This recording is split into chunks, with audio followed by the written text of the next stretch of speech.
is Hetal Bhandari from HR Institute of Studies. Today we are going to continue with the same chapter, same topic, exercise 3.3, chapter 3 NCERT Math Standard 7. Okay, last lecture में अपन ने graph कैसे बनाते हैं वो समझा था. अब graph में डबल ग्राफ कैसे बनाते हैं, ठीक है. लास्ट लेक्चर में अपन ने सिंगल बार ग्राफ कैसे बनाते हैं वो समझा था. अब की बार अपन क्या बनाएंगे, जब डबल डेटा दिए हुए हो, दो फिगर्स दिए हुए हो, जो एक्स एक्सिस पे अगर दो फिगर्स बताने हो तो कैसे बताना है. Clear everyone. तो अपन एक्सरसाइज 3.3 के क्वेश्चन नंबर 4 से कंटिन्यू करेंगे. Let me read the question first. The performance of students in first term and second term is given. मतलब x एक्सिस के दो टर्म्स दिए हुए हैं, ठीक है. x एक्सिस पे दो टर्म्स मेंशन करने हैं. ड्रॉ डबल बार ग्राफ, इसको क्या बोलते हैं, डबल. अपन ने जो लास्ट लेक्चर में पढ़ा था सिंगल बार ग्राफ पढ़ा था, अब पढ़ेंगे double bar graph. Choosing appropriate scale and answer the following. पहले अपन को डिटेल्स के हिसाब से डबल बार ग्राफ बनाना है, स्केल मेंशन करनी है, एक्स एक्सिस वाई एक्सिस. उसके बाद जो तीन क्वेश्चंस दिए वो ग्राफ के हिसाब से तीन क्वेश्चंस को आंसर करना है. ओके, सो सबसे पहले फोकस करेंगे ग्राफ बनाने में.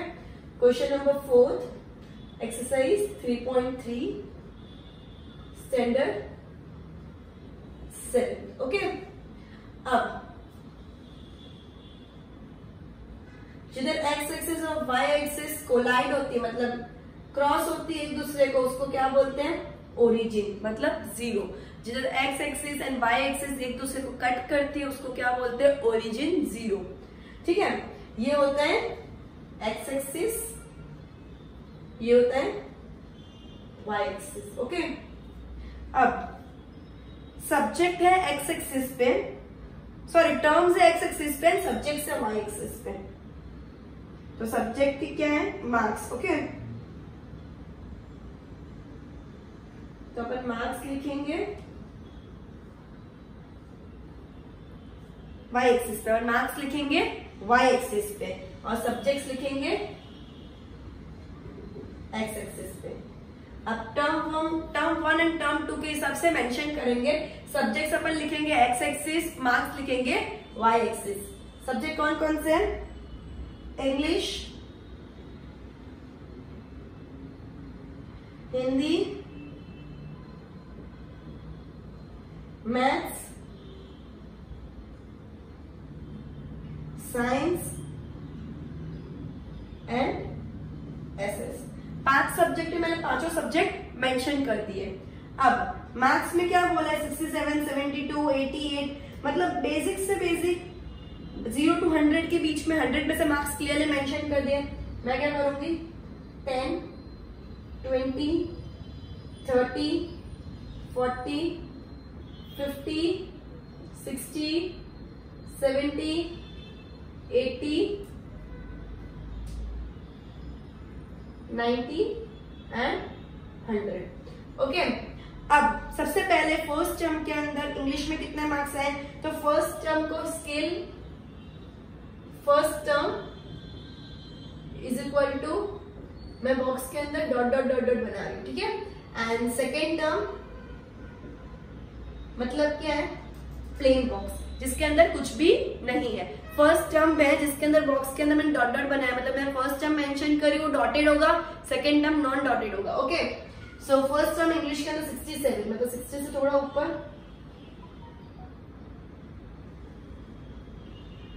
और सेकेंड टर्म में कितने मार्क्स है, तो फर्स्ट टर्म डॉट डॉट वाला है, फर्स्ट टर्म क्या हो गया, डॉट डॉट वाला है, फर्स्ट टर्म क्या है, डॉट डॉट वाला है. एंड सेकेंड टर्म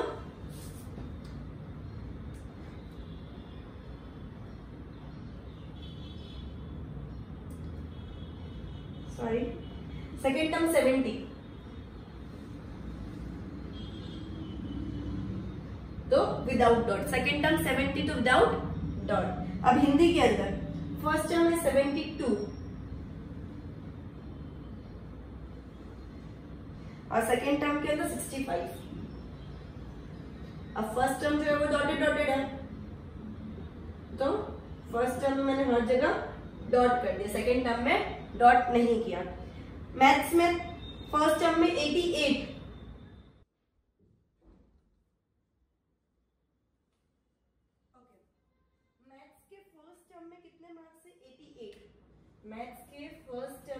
88 मार्क्स, और सेकेंड टर्म में कितने मार्क्स है 95। सेकेंड टर्म में कितने मार्क्स है, तुमको स्केल से बनाना तो एज इट इज स्ट्रेट आएगा, ठीक है।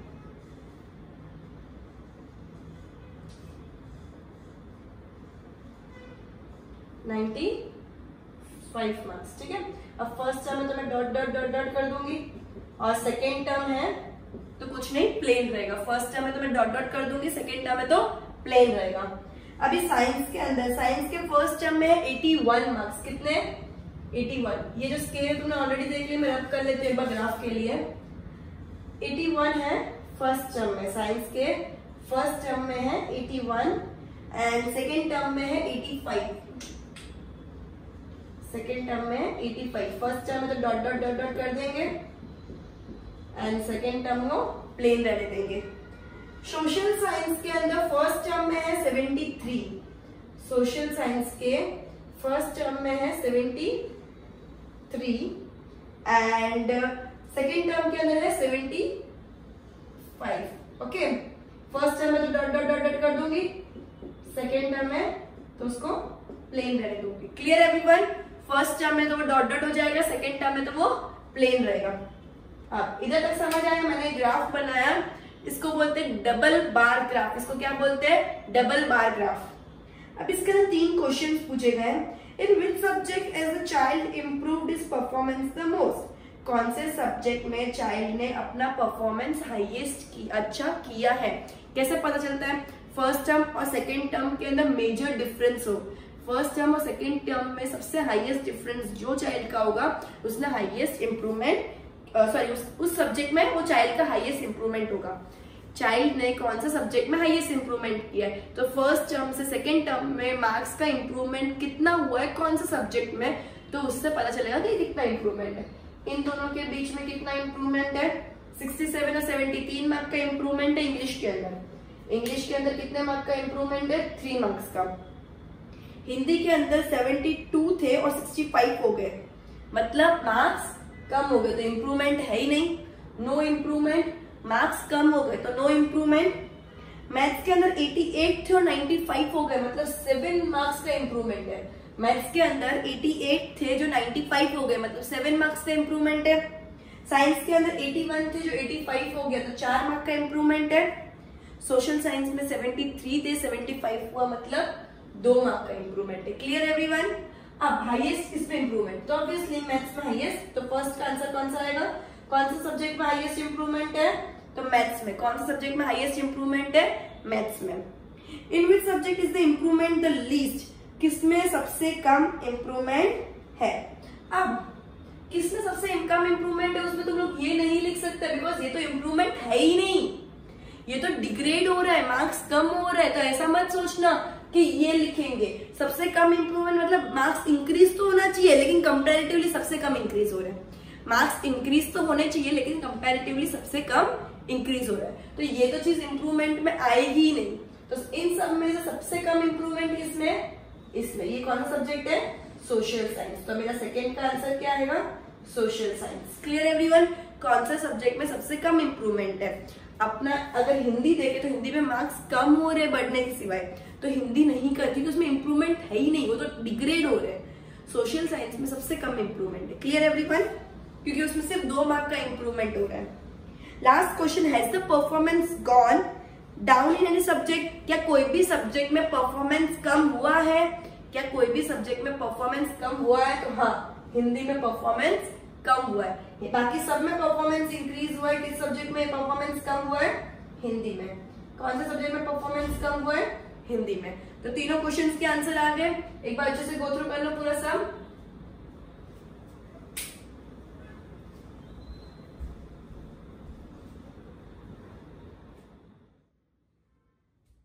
Okay, next question of the same pattern.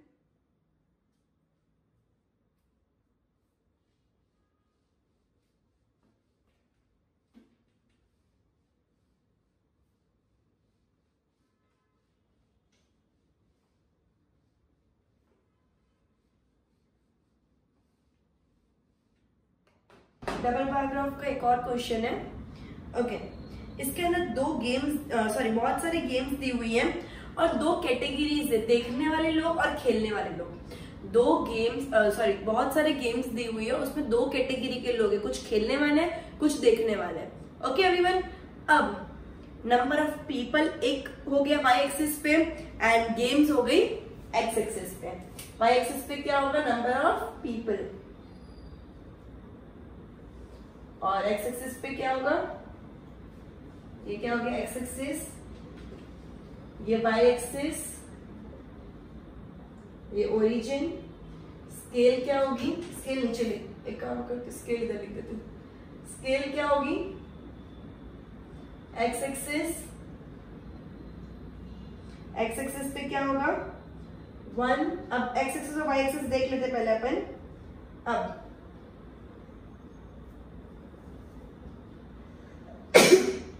Excuse me, x axis पे अपन ने स्पोर्ट्स लिखे, गेम्स लिखी, मतलब स्पोर्ट्स लिख दिया, ठीक है। वाई एक्सिस पे नंबर ऑफ पीपल, ठीक है। अब ये स्पोर्ट्स के अंदर तो क्या होगा, watching and participating. X axis पे तो वॉचिंग एंड पार्टिसिपेटिंग।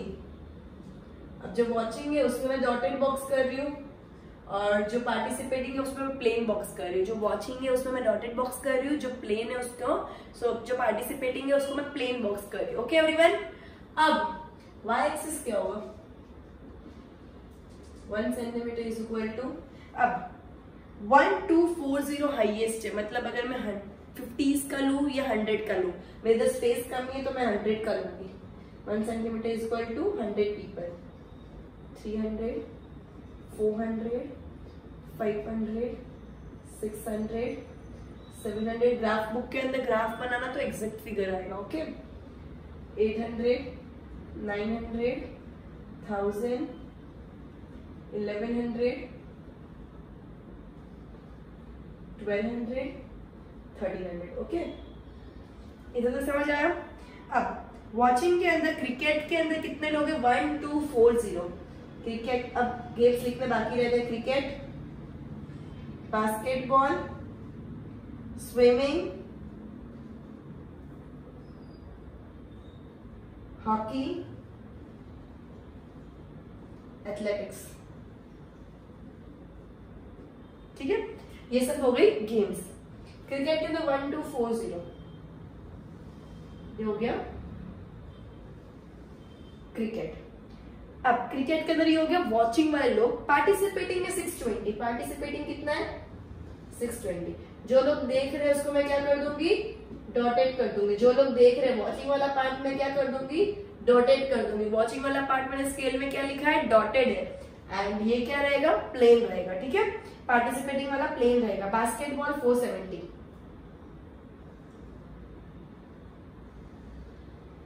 ठीक है, डॉटेड।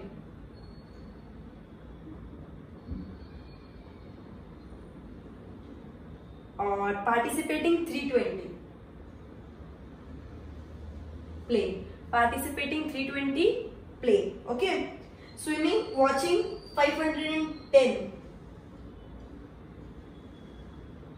And participating 320।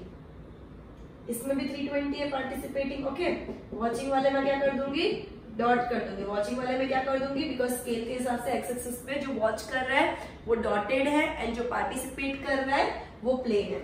हॉकी के अंदर वॉचिंग में है 430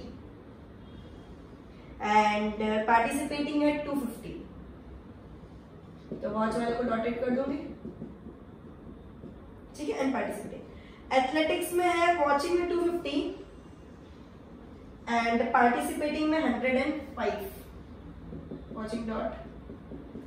ओके, तो ये अपना ग्राफ बन गया। ये क्या हो गया, डबल बार ग्राफ। ये क्या हो गया, डबल बार ग्राफ। अब इसके अंदर क्वेश्चंस क्या है, draw double bar graph choosing an appropriate scale, what do you infer from the bar graph. What do infer मतलब क्या है, तुम क्या कंक्लूड कर रहे हो, ये बार ग्राफ देख के तुम क्या प्रिडिक्ट कर रहे हो, क्या कंक्लूड, तुमको क्या दिख रहा है बार ग्राफ के अंदर। सबसे पहले मुझे बार ग्राफ के अंदर दिख रहा है कि एक्स एक्सिस पे क्या मेंशन किया है, वाई एक्सिस पे क्या मेंशन किया है, ठीक है। ये ग्राफ मुझे क्या डिनोट कर रहा है? Number of people watching and participating in the particular sports, number of people watching and participating in the particular sport. Secondly मैं क्या कंक्लूड कर रही हूँ?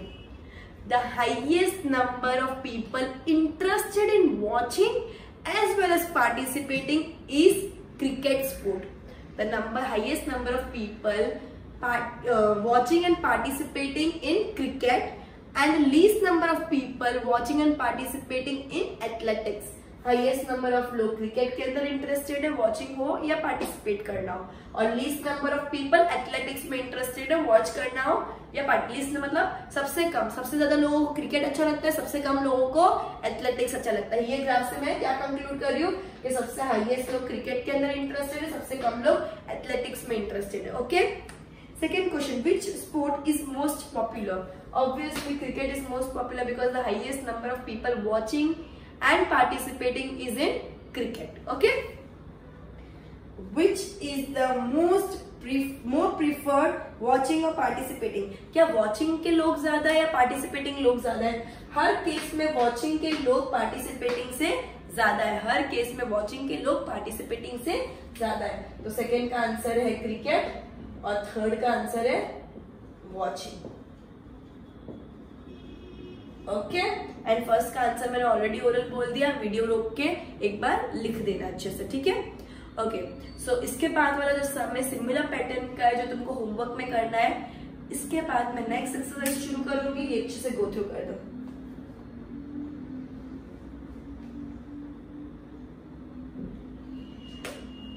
Okay everyone,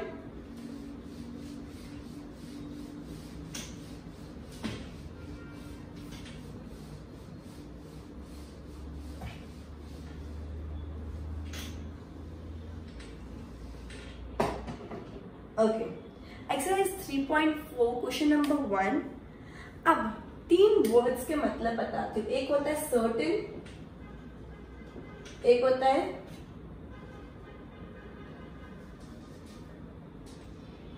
can happen but not certain,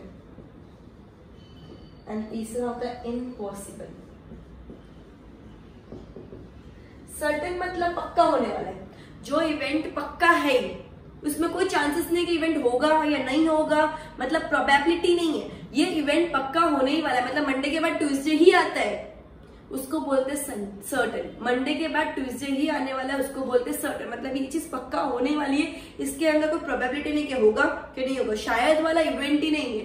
पक्का होने वाले को बोलते हैं सर्टेन, शायद को बोलते हैं, ये क्या है जो पक्का होने वाला है, ये क्या है जो पक्का होने वाला है, ये क्या है शायद होगा कि नहीं होगा, ये क्या है पक्का नहीं होगा, ठीक है। ये क्या जो पक्का होगा, ये शायद वाला इवेंट होता है, can happen but not certain मतलब शायद से, और इम्पॉसिबल मतलब पक्का नहीं होगा। Clear everyone? अब ये वाला क्वेश्चन इस पे ही बेस्ड है। You are older today than yesterday, तुम कल से आज थोड़े बड़े हो गए। ऑब्वियसली हम हर दिन बड़े हो रहे, हम हर दिन बड़े हो रहे। क्या बोले, तुम ओल्डर हो गए आज कल के कंपैरिजन में, कल के कंपैरिजन में तुम आज बड़े हो गए, मतलब ऑब्वियसली सही बात है, हम हर दिन बड़े हो रहे, तो उसके लिए क्या आएगा सर्टेन। क्या आएगा सर्टेन। नेक्स्ट है a tossed coin will land heads up, मतलब मैं टॉस कर रही हूँ एंड मैं टॉस करने से पहले ही बोल रही हूँ कि मैं टॉस करूंगी ना तब हेड्स आएगा। चांसेस कैसे, शायद ना, टेल्स भी तो आ सकता है, हेड्स आएगा तो टेल्स भी आ सकता है, तो शायद वाला इवेंट क्या होगा, can happen but not certain, can happen but not certain. Third, a die when toss shall land up with 8 on top, जब डाई को टॉस कर रहे हैं तो 8 नंबर आएगा। क्या डाइस में 8 नंबर होता है? नहीं, डाइस में सिर्फ 6 नंबर्स ही होता है। पर डाइस खेलते हैं ना लूडो वूडो में, तो 1 2 3 4 5 6 ही होता है, 8 नंबर कभी डाइस में होता ही नहीं। और ये लोग क्या बोल रहे हैं कि जब मैंने डाइस उछाला तो 8 नंबर आया, कैसे आ सकता है, पॉसिबल ही नहीं, तो उसको क्या बोलेंगे, इम्पॉसिबल इवेंट। क्या बोलेंगे, impossible event. The next traffic light seen will be green, मैं सोच रही हूँ कि अब जो ट्रैफिक लाइट आएगी ना वो ग्रीन होगी, तो क्या बोला है, can happen but not certain. हो सकता है नहीं हो, मैं तो अंदाजा लगा रही हूँ ना, अंदाजा लगाना, शायद, इन सबको क्या बोलते हैं, can happen but not certain. Tomorrow will be a cloudy day, कल क्लाउडी डे होगा, शायद से होगा, मैं प्रेडिक्ट होगी ना कर सकती हूँ कि पक्का क्लाउडी डे ही होगा, तो उसको भी क्या बोलते हैं, can happen but not certain. Okay everyone, next question है प्रोबेबिलिटी। नेक्स्ट क्वेश्चन क्या है, प्रोबेबिलिटी। प्रोबेबिलिटी मतलब इस इवेंट होने के चांसेस कितने हैं, तो इसकी फॉर्मूला क्या है, number of favourable outcomes upon total number of possible outcomes, number of favourable outcomes upon number of possible outcomes.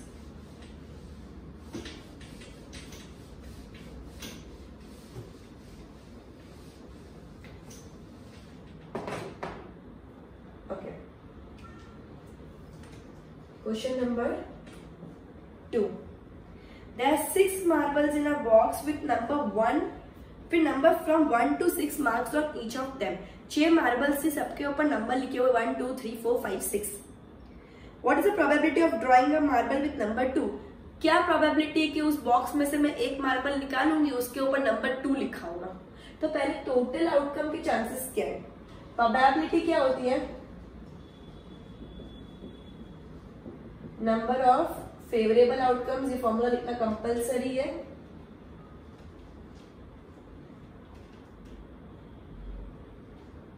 Outcomes upon number of possible outcomes.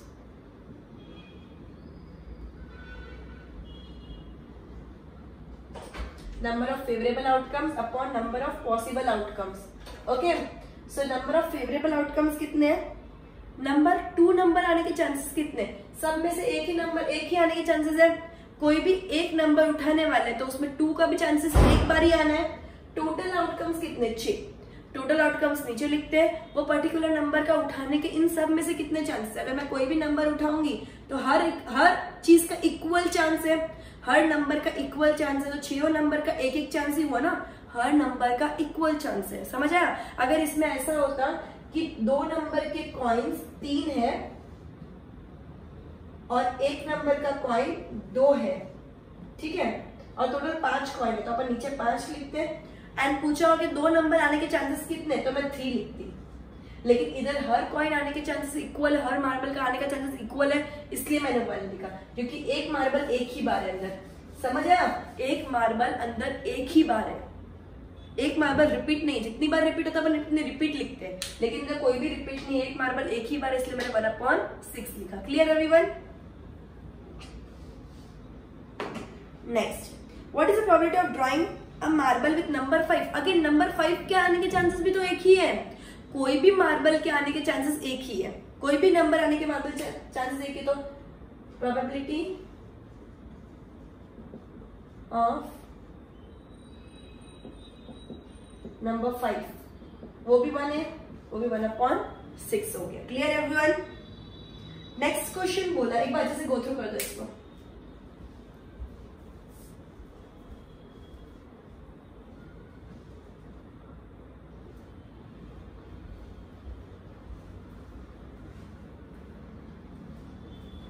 Next question बोला है, अ coin is flipped, A coin is flipped to decide which team starts the game. एक coin मैंने toss किया और देखा कौन सी team game start करेगी, तो एक कॉइन में कितने साइड्स होते हैं, 2 साइड्स, तो नीचे मेरा हमेशा क्या आएगा, 2। प्रोबेबिलिटी क्या आएगी मेरी, प्रोबेबिलिटी के अंदर नीचे हमेशा मेरा क्या आएगा, 2।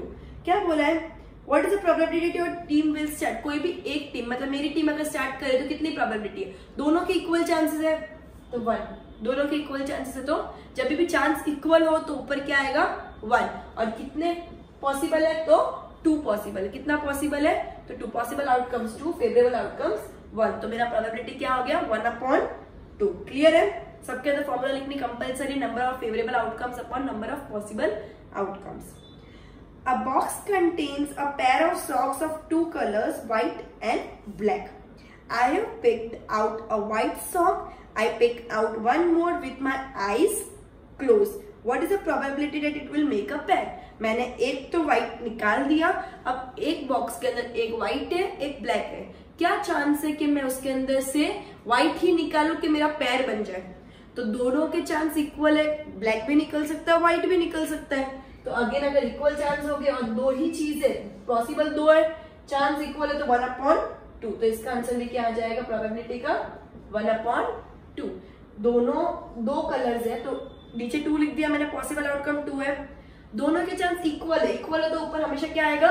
1। इक्वल तो हमेशा क्या आएगा? 1। Okay, so we'll end this lecture by this sum and we'll continue with the next chapter in the next lecture. We've completed the whole chapter here. So goodbye everyone. We'll end this lecture here and we'll continue with the next chapter in the next lecture. Goodbye.